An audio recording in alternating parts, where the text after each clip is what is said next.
우리의 삶이 가득 차기를 간절히 소망합니다. 이 모든 것을 우리 주 예수 그리스도 이름으로 기도드립니다. 아멘.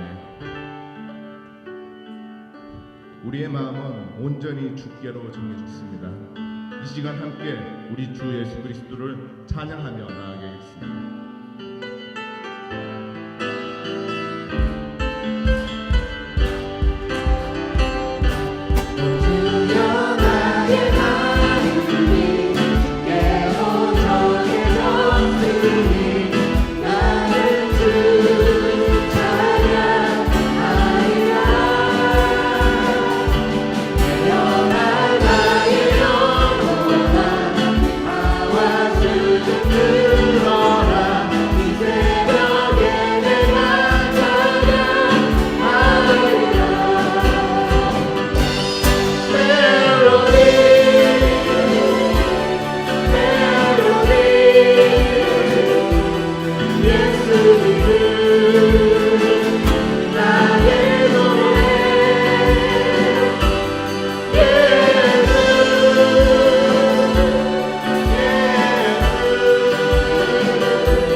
여호와 샬롬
세상의 어떤 물질도 우리의 삶을 완전히 채워줄 수는 없습니다. 하지만 우리가 예수로 충만함을 느낄 때 그 어떤 화려한 세상도 두렵지 않을 것입니다. 아무리 가난하여도 부족하지 않으며 그 어떤 고난도 견뎌낼 수 있는 것은 바로 우리가 예수 안에서 완전함을 깨달을 수 있기 때문입니다. 우리 삶이 오직 예수로 충만하길 간절히 바랍니다. 함께 찬양하시겠습니다.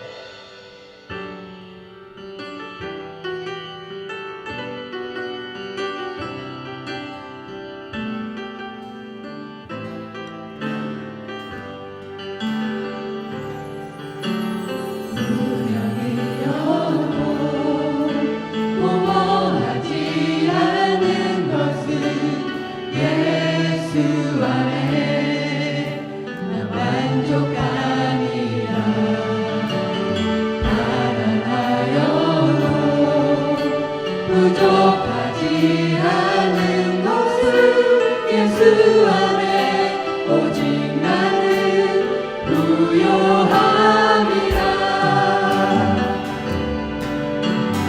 오는 주에도 견뎌낼 수 있는 것은 주의 계획 이 때문이라.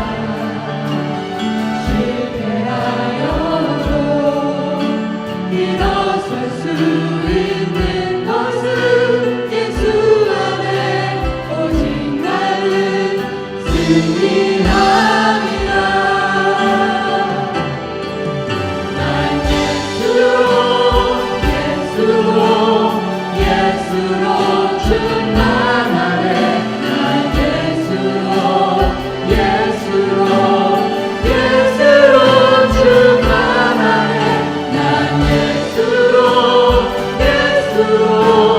예수로 충만하네. 영원함아 내 안에 살아계시네.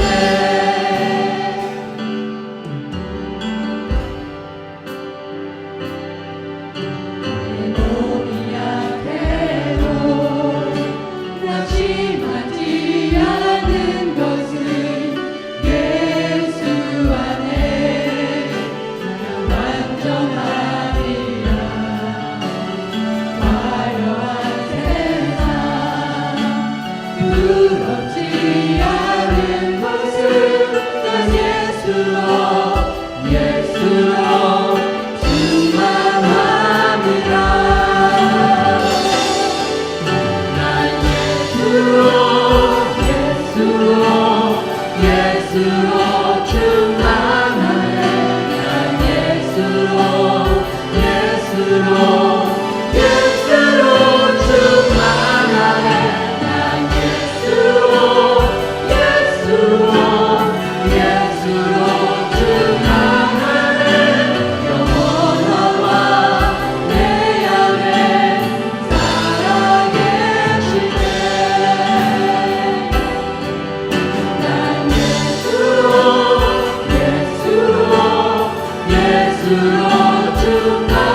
우리 채우시리라.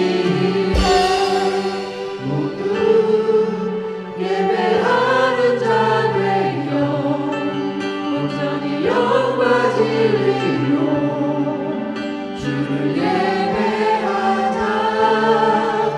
주가 우리와 함께 영원히 함께 하시고 마르지 않는 샘물로 우리 채우시리라.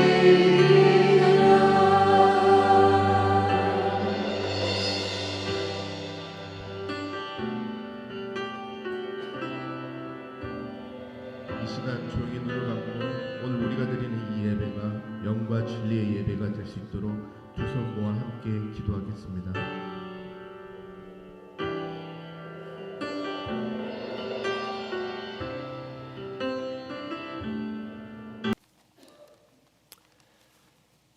네, 우리는 지금 계속해서 사순절을 보내고 있습니다. 요즘 인터넷이 발달하고 정보의 홍수 시대에 살기 때문인지 주변에 이 소위 전문가들이 얼마나 많은지 모르겠습니다. 그리고 이 전문가들이 아주 개인적인 주장으로 우리들을 혼동하게 하고 세상을 어지럽게 하는 일들이 자주 일어나는 것 같습니다. 인터넷에 보니 사순절이 성경적인가 성경적이지 않은가라는 논쟁으로 뜨겁더라고요.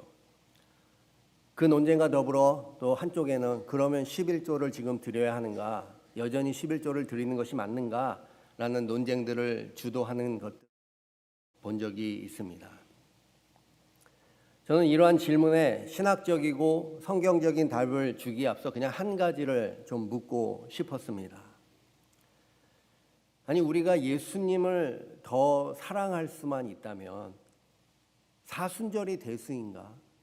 왜 5순절, 6순절, 7순절, 8순절을 우리가 드릴 수 없겠습니까? 11조가 아니라 10의 2조, 3조, 사실 우리가 가지고 있는 모든 것이 하나님의 것 아닌가라는 질문을 하고 싶었습니다. 사순절을 보내고 있는 우리들에게 중요한 것은 물론 형식도 중요하지만 그 중심, 그 마음이 어디에 있는가가 가장 중요하다라는 것을 잊지 마시고 이 사순절 기간 우리의 마음과 중심을 정말로 예수 그리스도께 드리는 믿음의 공동체 모두가 되시기를 주님의 이름으로 간절히 부탁드립니다. 오늘 본문의 말씀은 얼핏 보면은 이 사순절 기간에 나누기에 적절한 말씀은 아닌 것처럼 느껴질 수도 있습니다. 그런데 우리가 이 말씀의 중심을 들여다볼 때 이 사순절 기간에 반드시 나누어야 할 말씀이다라는 것을 아마 깨닫게 되실 것입니다. 제가 몇 번 언급했지만 성경을 해석하는 과정을 아주 정말 단순하게 두 단계로 나눈다라고 한다면 첫 번째 단계는 무엇이냐? What it meant랍니다. 즉, 이 말씀을 처음 들었던 청중들에게 이 말씀은 과연 어떠한 의미가 있었을까? What it meant라는 질문입니다. 그 다음 단계는 What it means today. 그렇다면 오늘 이 본문의 말씀이 우리들에게 의미하는 것은 무엇인가? 라는 질문. 이렇게 아주 간단하게 두 단계로 나누는 것이 이 성경 해석의 과정이다라고 할 수 있을 것 같습니다. 제가 작년 10월 그리고 12월에 이 스가랴서 1장 1절부터 17절까지의 말씀을 두 번에 걸쳐서 여러분들과 함께 나눈 기억이 있습니다. 그때 what it meant, 즉 이 본문의 말씀이 최초 청중에게는 어떠한 의미가 있었는가라는 것을 우리가 생각해 보기 위해 그 말씀을 받았던 사람들이 어떠한 사람이었는지를 우리가 기억해야 된다라고 말씀을 드린 적이 있습니다. 최초에 이 말씀을 받았던 청중들은 어떠한 사람들이었습니까? 70년 기간의 포로 생활을 마치고 이제 포로로 잡혀갔던 바벨론이나 이 페르시아에서 그래도 어느 정도 이제 안정된 삶을 누리고 있었는데 그것을 다 포기하고 이제 하나님의 땅, 약속의 땅으로 돌아온 사람들이었습니다. 이들은 무너졌던 하나님의 성전을 재건하기로 헌신된 사람들이었습니다. 근데 여러분이 아다시피 돌아온 이들이 마주대한 문제는 심각했습니다. 경제적으로 굉장히 어려움을 겪었습니다. 정치적으로도 자유롭지 못했습니다. 주변에 있는 나라들이 이 성전 재건과 성벽 재건을 계속해서 방해했습니다. 권력을 잡고 있는 페르시아가 이 짓는 것을 허락하지 않는다면 이 모든 것이 수포로 돌아갈 수 있는 상황이었습니다. 아니나 다를까 16년 동안이나 이 성전 재건은 중단되기도 하였습니다. 이렇게 경제적이고 정치적인 문제뿐만 아니라 또 하나 내부적으로 가장 자신들을 힘들게 하는 문제가 있었는데 그것은 무엇입니까? 자신들이 재건하는 이 성전이 너무도 초라했다라는 것입니다. 이전 과거의 솔로몬 시대의 성전과 비교해 보면 너무도 초라해서 이것이 과연 우리가 재건해야 할 성전인가라는 질문이 이들에게 계속해서 나올 수밖에 없었습니다. 그래서 나이 드신 장로님들과 오랜 시간을 그 예전의 성전의 영광을 봤던 사람들은 성전이 완공되었을 때 눈물을 흘렸는데 그 눈물에는 두 가지 의미가 있었습니다. 하나는 하나님 감사합니다라는 감사의 눈물이었지만 또 하나는 이 성전이 참 과거의 영광과 비교해 보니 초라하기 그지없구나라는 이 무력감이 그들을 짓눌렀습니다. 바로 이러한 청중들에게 스가랴 선지자는 자신이 본 8가지의 환상을 가지고 하나님의 말씀을 전하기 시작한 것이 바로 오늘 우리가 읽고 있는 스가랴서의 말씀입니다. 우리가 지난번 함께 나누었던 첫 번째 환상은 어떤 환상이었습니까? 화석류 나무 사이에 어떤 한 사람이 붉은 말을 타고 서 있었습니다. 그 설교의 내용을 다 반복할 수 없지만 이 화석류 나무 사이에 서 있던 붉은 말을 탄 사람이 누구였습니까? 바로 예수 그리스도였다라는 것이 그 설교의 결론이었습니다. 그 예수님은 1장 8절에 보시면 내가 보니 밤에 한 사람이 붉은 말을 타고 골짜기 속 화석류 나무 사이에 섰고라고 되어 있습니다. 밤은 무엇을 의미합니까? 이스라엘에게 어려움의 시대, 어둠과 같은 시대입니다. 나라를 잃고 포로로 잡혀가 70년 동안 마치 하나님이 없는 것 같은 삶을 살 그 밤과 같은 시기에 골짜기에서, 즉 인생의 여러 가지 풍파와 문제 가운데에서 이 붉은 말을 탄 자, 화석류 나무 사이에 있던 이 예수 그리스도는 그들과 함께 있었다라는 것이 첫 번째 환상의 주제였습니다. 다시 말해 이 환상의 주제의 첫 번째 내용은 무엇입니까? 이 환상을 주시는 주인공이 누구인가라는 것을 환상의 포문을 열면서 우리에게 알려주었습니다. 바로 이 환상의 주인공은 예수 그리스도다라는 것이었습니다. 오늘 우리가 읽은 본문의 말씀 두 번째 환상입니다. 이 두 번째 환상의 내용은 먼저 여러분에게 말씀을 드리고 시작하면, 그렇다면 하나님께서 이 약속을 어떻게 성취하실 것인가 라는 메시지를 전해주는 환상이다라는 것입니다. 두 번째 환상에 등장하는 것들이 있습니다. 첫 번째로 뭐가 등장합니까? 네 뿔이 등장했습니다. 여러분, 뿔은 무엇을 의미하겠습니까? 동물의 세계에서 뿔을 가지고 있는 것은 자신을 지키고 공격할 수 있는 힘을 과시하는 것입니다. 때문에 성경에서 이 뿔은 힘이나 명예 등을 상징합니다. 열왕기상 22장에도 보시면은요, 당시에 이 아람이라는 나라와 전쟁을 하기 위해서 이스라엘 왕과 유다 왕이 전쟁을 연합해서 나가려고 하는데, 이 전쟁에 나가기에 앞서 불안하니까 성경은 계속해서 강조하고 있다라는 것입니다. 다시 말해 가장 근본적인 문제는 무엇이었습니까? 이스라엘 백성들 안에 있는 죄의 문제, 하나님과의 언약을 깨뜨리는 그 근본적인 죄의 문제 때문에 지금 이방 나라에 포로로 잡혀가 살고 있음을 예언자들은 하나님의 말씀을 대언하고 있는 것을 우리가 보게 된다라는 것입니다. 여러분, 이 지점에서 바로 오늘 본문의 말씀이 What it means today라는 의미가 우리에게 찾아오는 것입니다. 여러분 성경에서 이 4라는 숫자는요 여러 가지를 의미합니다. 그런데 아주 광범위하게도 이 4라는 숫자가 의미하는 것은요 동서남북 즉 모든 지경을 상징적으로 표현할 때가 있다라는 것입니다.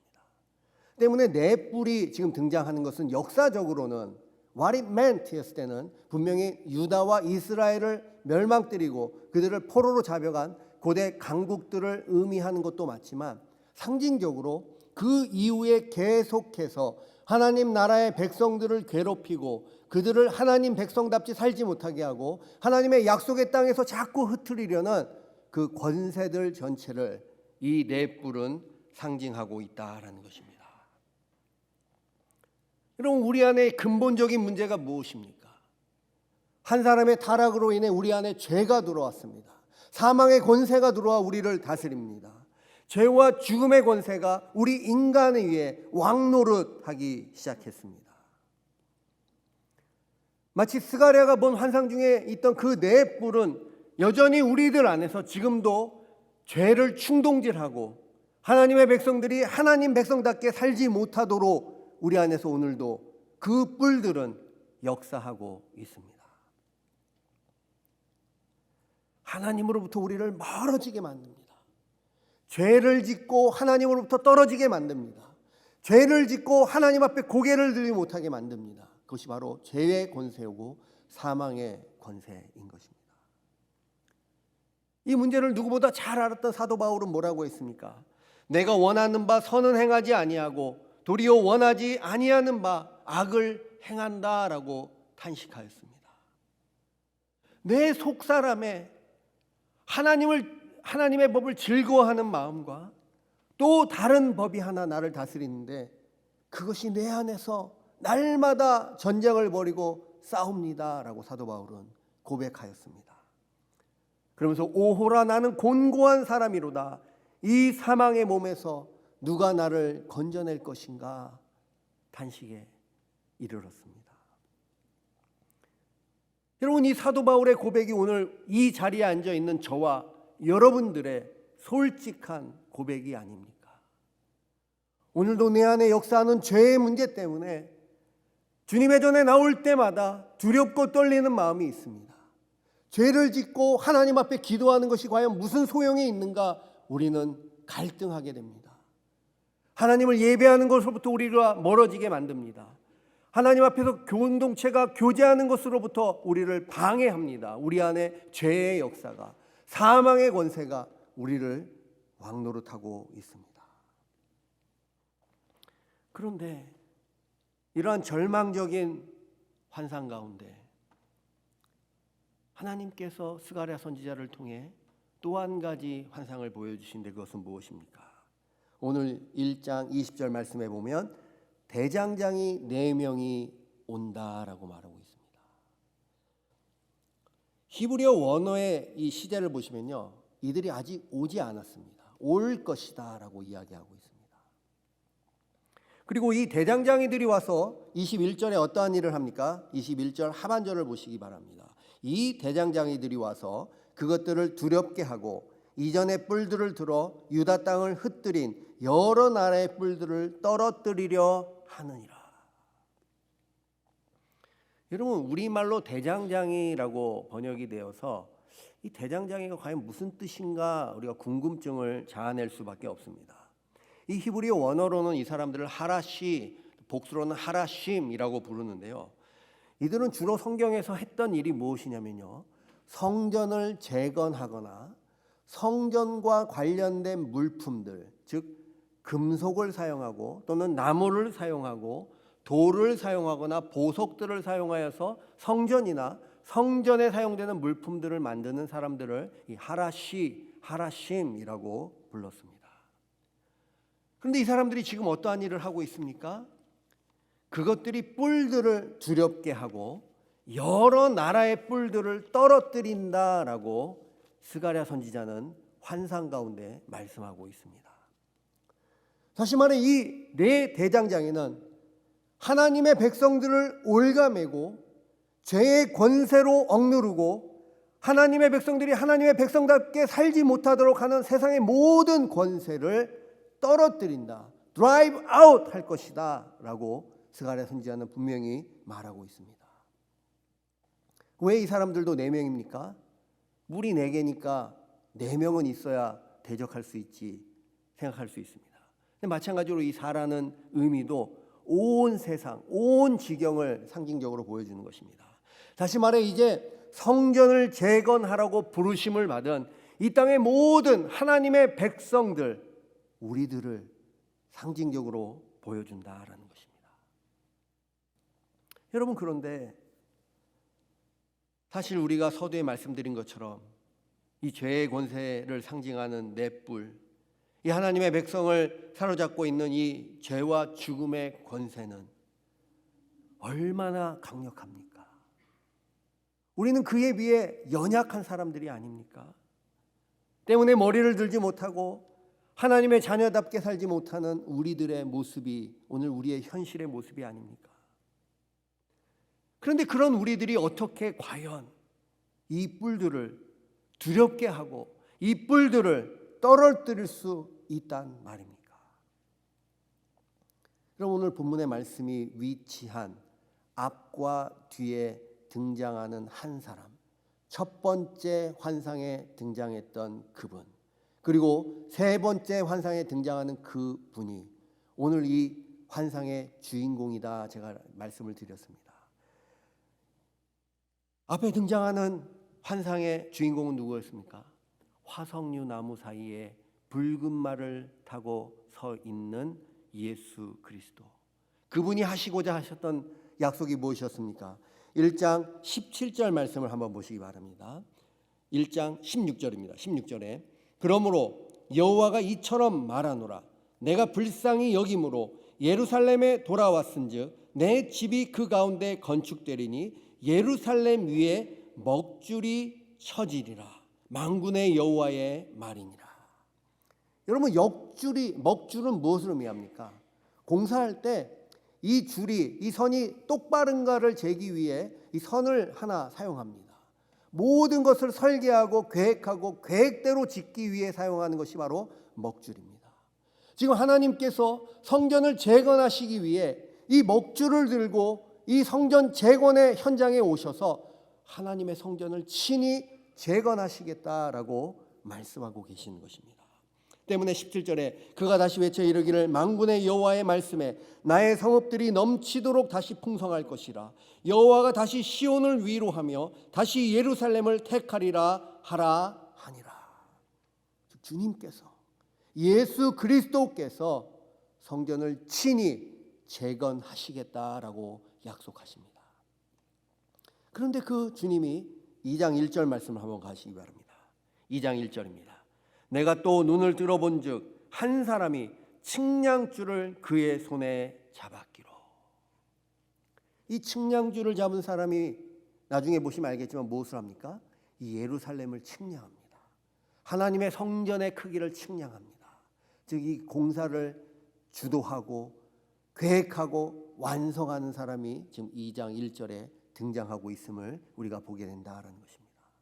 다시 말해 이 환상의 처음부터 끝까지 이 환상의 약속을 이루시는 분이 계시는데 그분은 바로 예수 그리스도다라는 것입니다.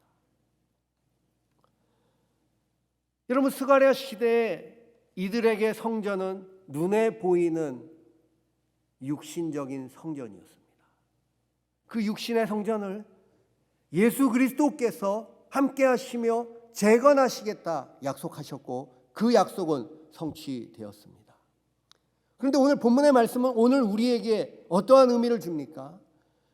스가랴 시대에 하나님은 눈에 보이는 성전을 재건하시겠다 약속하셨지만 오늘 우리 하나님의 백성들에게 예수 그리스도는 우리가 하나님의 영이 거하는 성전으로 지어질 것을 약속하셨습니다.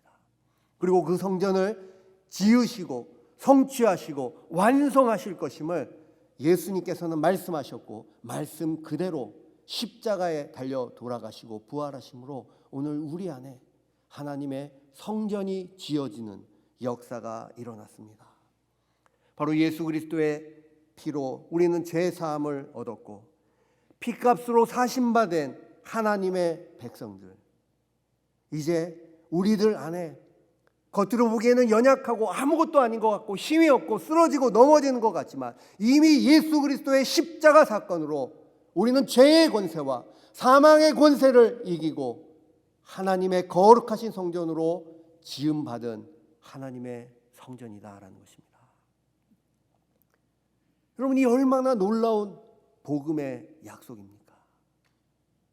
오늘 우리 안에 예수 그리스도로 인하여 우리 안에 하나님의 영이 거하시는 성전이 이미 지어졌다라는 것입니다.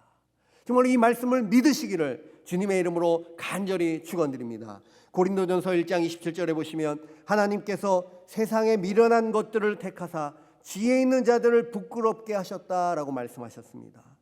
하나님께서 세상에 약한 것들을 택하사 강한 것들을 부끄럽게 하셨다 약속하셨습니다. 어떻게? 예수 그리스도의 십자가 사건으로 우리는 미련한 자들이었지만, 우리는 약한 자들이었지만 지혜 있는 자들을 놀라게 하고 강한 자들을 두렵게 하는 하나님의 성전으로 지음받은 한 사람 한 사람 하나님의 거룩한 성전이다라는 사실입니다.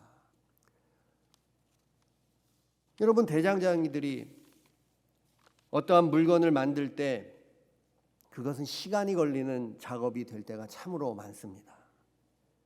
그리고 작품이 완성되기까지 도대체 뭘 짓는지 우리는 알아채지 못할 때가 참 많습니다. 때로는 더딘 것 같고 전혀 앞으로 나아가지 않는 것처럼 느껴지는 작업이 바로 이 대장장이들이 하는 작업입니다. 그런데 그것이 완료됐을 때에는 모든 사람의 눈을 놀랍게 하고 감탄이 절로 나오는 작품이 완성되는 것이 바로 대장장이의 일이 아닙니까?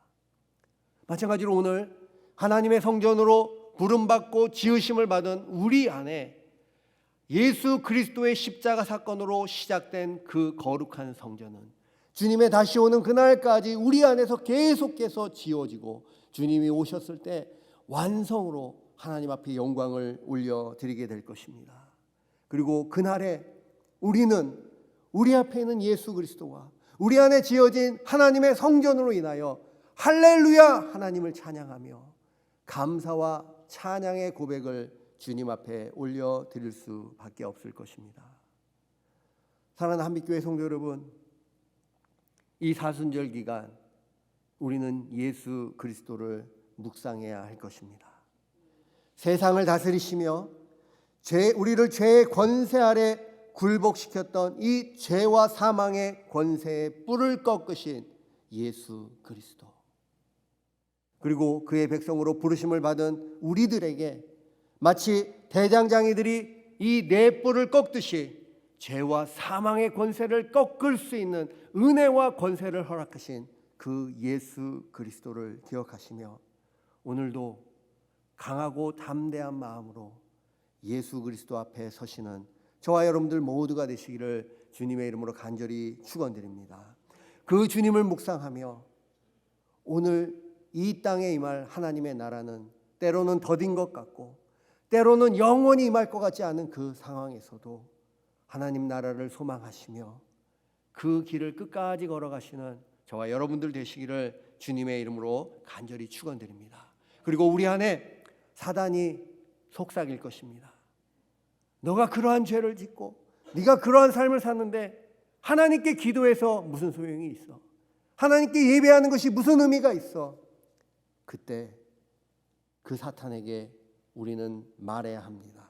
나는 예수 그리스도의 피로 새롭게 된 피조물이다. 사단아 물러가라. 이러한 고백과 이러한 담대함이 오늘 우리 가운데 넘쳐나게 되시기를 예수 그리스도의 이름으로 간절히 축원드립니다. 기도하겠습니다. 하나님 감사합니다. 오늘 본문의 말씀을 통하여 사순절을 지내고 있는 우리들이 받은 은혜가 무엇인지, 우리 안에 지어지고 있는 하나님의 성전이 무엇을 의미하는지 다시 한번 깊이 묵상의 자리로 우리를 부르시니 감사와 영광과 찬양을 올려드립니다.